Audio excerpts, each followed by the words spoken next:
La llengua és un coneixement, hauria de ser un coneixement transversal. Vull dir que per endinsar-nos en qualsevol altre estudi és necessari i imprescindible el coneixement de la llengua. Una vegada recordo que una professora em va dir, una professora de biologia, em va dir a mi, mira, si els meus alumnes sabessin més llengua, sabrien més biologia. Jo vaig dir, per què? I diu, molt fàcil. Diu, perquè jo ara, quan parlo a classe, quan els explico segons quins temes de biologia, diu, n'hi ha que no m'entenen.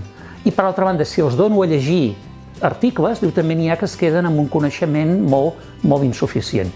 Per tant, la llengua hauria de ser, en la meva manera d'entendre, hauria de ser un coneixement previ a qualsevol altre coneixement. Però, per desgràcia, no és així. És a dir, la llengua l'estudiem juntament amb molts altres àmbits i camps de coneixement. Però, enfocant-ho des del punt de vista, com deia, de llengua nacional, jo crec que llengua nacional encara té molta feina a fer. La feina d'editor de llengua nacional hi ha una part que és constant, que és cercar articulistes pels articles i mantenir el contacte amb ells.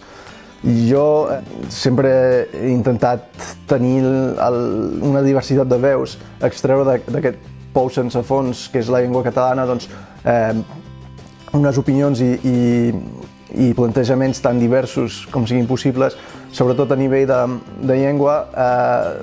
És important tenir tanta gent d'arreu dels països catalans com sigui possible, per dues raons, perquè ens ofereix tota la riquesa del català, però a més enviar un missatge a aquesta gent, que alguns es troben en parts del territori lingüístic on les actituds són potser més adverses al català, i llavors per ells és un encoratjament per continuar la tasca que fan.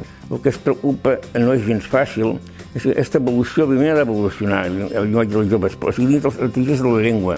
Aquesta evolució vol dir amb recursos d'una altra llengua, de l'anglès o del castellà, aleshores aquí és quan, fins on sigui humanament possible, es procura evitar.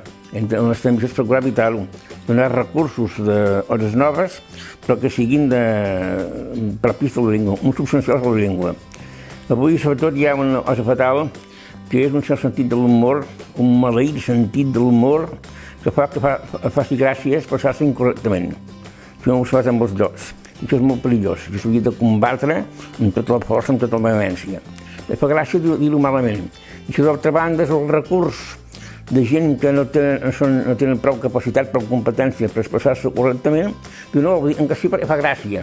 I aleshores és la manera d'amagar els propis defectes, les pròpies limitacions. I això s'ha de combatre amb tota l'energia.